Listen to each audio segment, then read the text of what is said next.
What's going on, everybody? It's the return of your boy Banco. Boxing, man. Hey. Well, know what? Y'all know the new channel is actually Banco Entertainment. I have another channel that I do a lot of stuff on, but I haven't forgot about Banco Entertainment. I'm coming back and I'm going to give you guys some good content. But what y'all came to the video for, the media recap of Tyson Fury versus Deontay Wilder 3.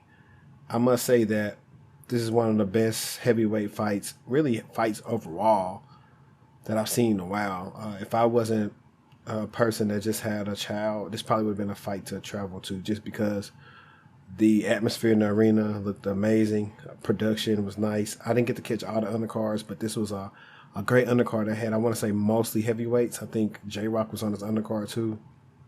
Didn't see that fight, so I have to check that out. But yeah, man. Just a little background story of this, if people aren't familiar with it. But if you do like boxing content or you like any other type of entertainment content, make sure you hit the subscribe button. Anyways, guys, if you don't know, there was after Deontay Wilder lost the second fight, there was a fiasco about Glovegate and his water being spiked by Mark Breland and throwing in a towel, Wilder's costume, like, you know, all type of excuses after the fight, man. And that was very draining. That was all people made videos on for weeks and months. People never even talked about boxing before, and it was crazy. So this fight was supposed to happen again, a couple months ago. Didn't happen. Tyson Fury apparently had COVID. Some people said he was lying. Who knows about that? But what I can say is that there was a lot of animosity. If you guys watched the press conference between them, Deontay Wilder asking questions about, you know, why you changed up stuff, and Tyson Fury say, why you changed your coach, and you asked about these gloves, but your guy JD's watched my gloves get wrapped, so ask him. And, you know, he's right on that. It's a fair assessment on that. But, you know, let me get back into this fight. Round one, in the beginning, early on, well, first of all, I stated on Twitter that if Deontay Wilder works off his jab, he has a chance to beat Tyson Fury. And I also tweeted right before the fight, was like, hey, Deontay Wilder got to come to Tyson Fury, because what happened in the second fight was Tyson Fury figured, hey, I'll bully the bully. I'll come to you, and I'll pressure you, and I'll make you box off the back foot, which we know Wilder cannot do. So immediately in the first round, Wilder is dedicating his jab to the body, nonstop. But the issue with this, guys, was that Wilder was jabbing to the body too hard. Normally, when you're jabbing to the body, it's just enough to let them know you just touching them. Sometimes might be a medium jab to the body, but it's enough. It's supposed to be to set other things up. Sometimes you can do it hard, but not how he was doing it. Like every time that jab was hard. And so you saw in the first couple of rounds, well, first round, maybe round 1 and 2, Tyson Fury was feeling Deontay out. Deontay won that first round, but Fury did, I think, catch him with a right hand. And so I was like, man, if Wilder, you know, doesn't be on his P's and Q's, it's going to be an interesting fight. And so now if you go after after that round, you had some more fighting, and then I started noticing Wilder started looking like he did in the second fight. Tired. For also, I forgot to mention that Wilder came in at 230. Fury came in close to 280.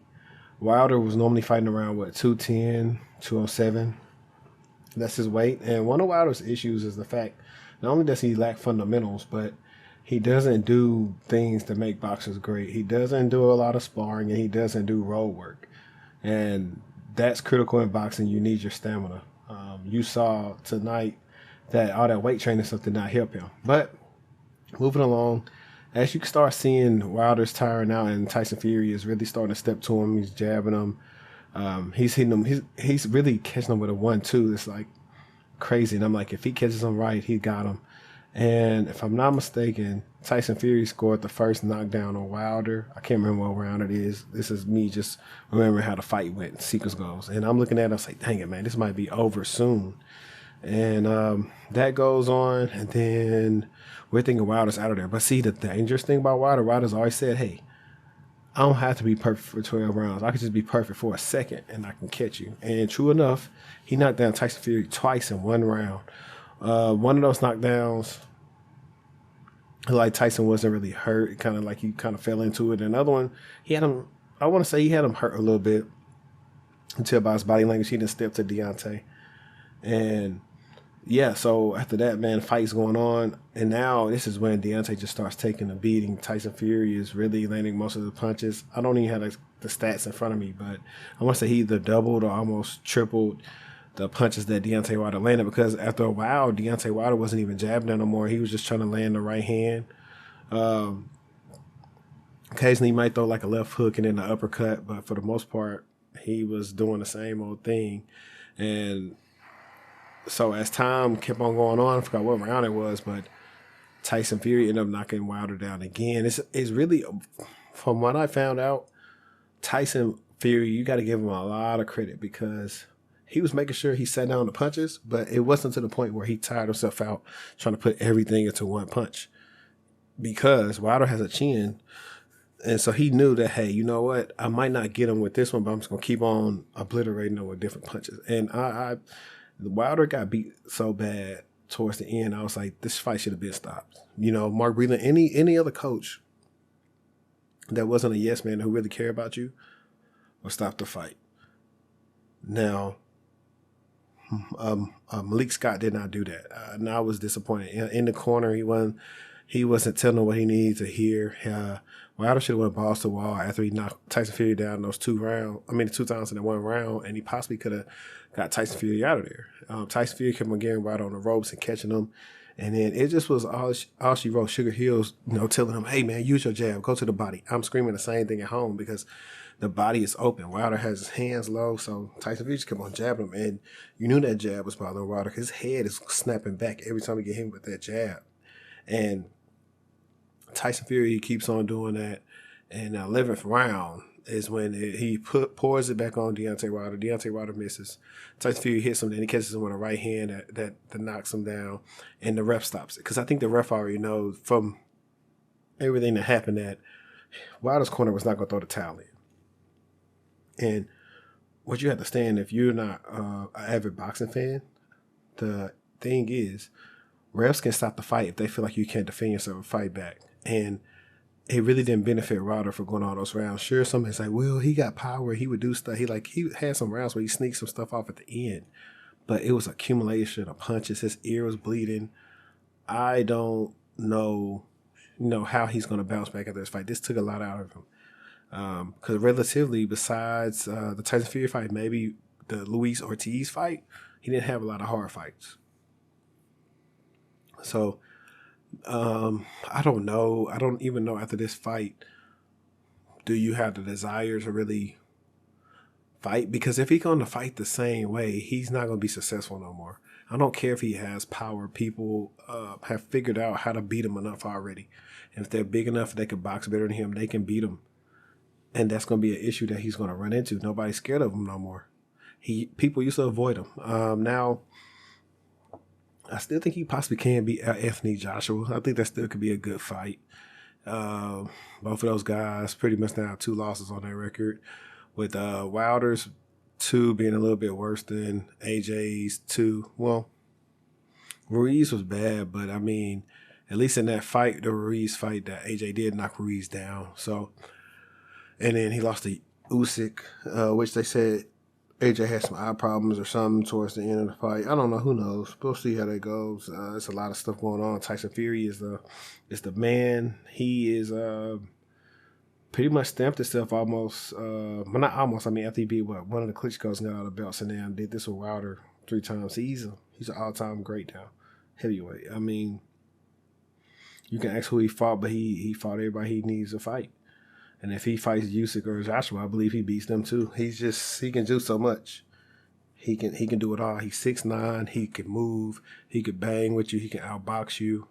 He can fight on the inside. It's not a lot of ways you can beat him if you're not a skill. You gotta out finesse him. And if Joshua, if you was watching, if you ever fight him, don't try to box with him. Don't try to do what you did with Usyk. Simple fundamentals. Jab, step to him. Right hand. Do what Wilder was doing, but not so hard. Just touch, touch, touch. Catch him by surprise so he think he know you what you coming with and catch him. That's really what you have to do when you box. I don't know why boxers load up so much. Like, if I know you're going to do that, Tyson Fury knows you're going to load up. He just started rolling with the punches, and they didn't have any steam on him. But I do want to salute Wilder. He went to the end, went out on his shield.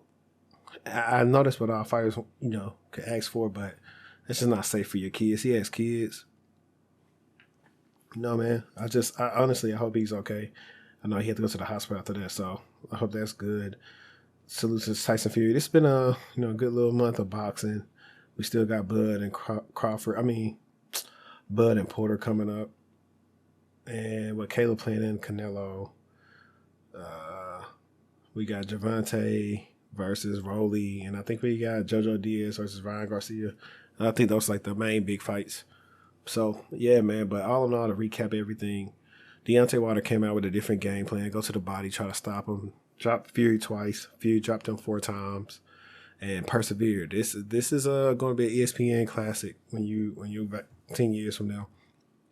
People gonna watch this fight, man. So salute to them. I hope they get all the money and a lot of the proceeds. They deserved it, because they went in there like gladiators tonight, man. So appreciate you if you made it this far, man. It's your boy Banco Boxing, and I'm out.